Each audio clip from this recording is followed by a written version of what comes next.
رسول اللہ صلی اللہ علیہ وسلم نے فرمایا لَأَنْ أَقْعُدَ مَعَ قَوْمٍ يَذْكُرُونَ اللَّهِ، میں اس قوم کے ساتھ بیٹھوں جو اللہ کا ذکر کرتی ہے، احب الی لأن اقعد مع قوم يذكرون الله تعالى من صلاة الغداة حتى تطلع الشمس، صبح کی نماز پڑھنے کے بعد سورج نکلنے تک ایسی قوم کے ساتھ بیٹھوں میں جو اللہ کا ذکر کرتی ہے، یہ مجھے زیادہ محبوب ہے۔ کس چیز سے؟ من ان اعتق رقبہ، من ان اعتق اربعۃ من ولد اسماعیل، کہ میں اسماعیل علیہ السلام کی اولاد میں سے 4 لوگوں کو آزاد کر دوں۔ وَلَنْ أَقْعُدَ مَعَ قَوْمٍ يَذْكُرُونَ اللَّهَ تَعَالَى مِنْ صَلَاةِ الْعَصْرِ إِلَىٰ أَنْ تَغْرُبَ الشَّمْسِ أَحَبُّ إِلَيَّ مِنْ أَنْ أُعْتِقَ أَرْبَعَةً، اور عصر کی نماز پڑھنے کے بعد سورج غروب ہونے تک میں ذکر کرنے والوں کے ساتھ بیٹھوں، یہ مجھے زیادہ محبوب ہے کہ میں 4 گردنیں آزاد کر دوں۔ اور رسول اللہ صلی اللہ علیہ وسلم ابو سعید خدری رضی اللہ تعالی عنہ روایت کرتے ہیں، خرج رسول اللہ صلی اللہ علیہ وسلم علی حلقۃ من اصحابہ، اللہ کے رسول صلی اللہ علیہ وسلم اپنے ان صحابہ کے پاس پہنچے جو حلقے بنا کے بیٹھے ہوئے تھے۔ فقال ما اجلسکم، اللہ کے رسول صلی اللہ علیہ وسلم صحابہ کے پاس پہنچے جو حلقہ بنا کے بیٹھے ہوئے تھے۔ آپ نے فرمایا ما اجلسکم، کس چیز نے تمہیں یہاں بٹھا رکھا ہے؟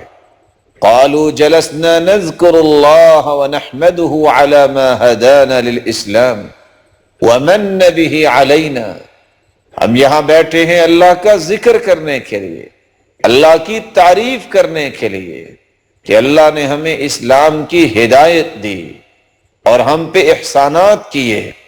رسول اللہ صلی اللہ علیہ وسلم نے فرمایا اللہ ما اجلسکم الا ذاک، کیا اسی وجہ سے تم یہاں بیٹھے ہو؟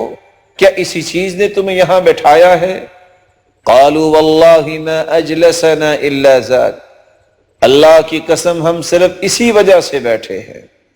قال اما انی لم استحلفکم تہمۃ لکم ولکنہ اتانی جبریل علیہ السلام، میرے پاس جبریل آئے ہیں، میں تمہارے متعلق کوئی بات تو نہیں کہتا، لیکن جبریل امین کا نزول ہوا ہے۔ فاخبرنی ان اللہ عز وجل یباہی بکم الملائکہ، اور جبریل امین نے مجھے خبر دی ہے کہ اللہ رب العزت ان لوگوں کے ساتھ ہیں، خوش ہو رہے ہیں اور ان کے تذکرے آسمانوں میں کر رہے ہیں جو اللہ کے ذکر میں مشغول ہیں۔ رسول اللہ صلی اللہ علیہ وسلم نے فرمایا ما عمل ابن آدم انجا له من عذاب اللہ من ذکر اللہ، اللہ کے عذاب سے بچانے میں اللہ کے ذکر سے بڑھ کے کوئی چیز نہیں ہے۔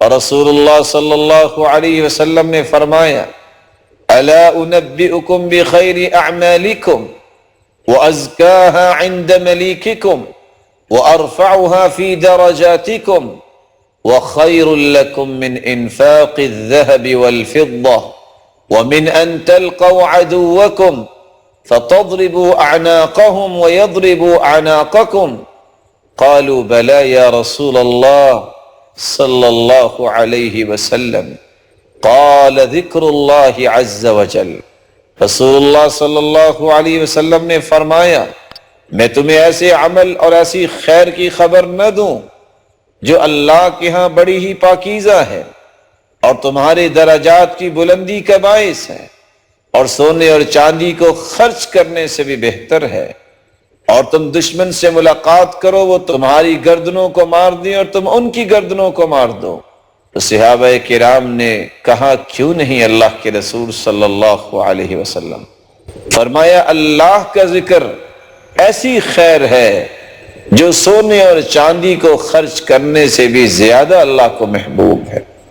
جو دشمن کافر کو قتل کرنے سے بھی زیادہ محبوب ہے اور اللہ کے ہاں رفع درجات کا سبب ہے۔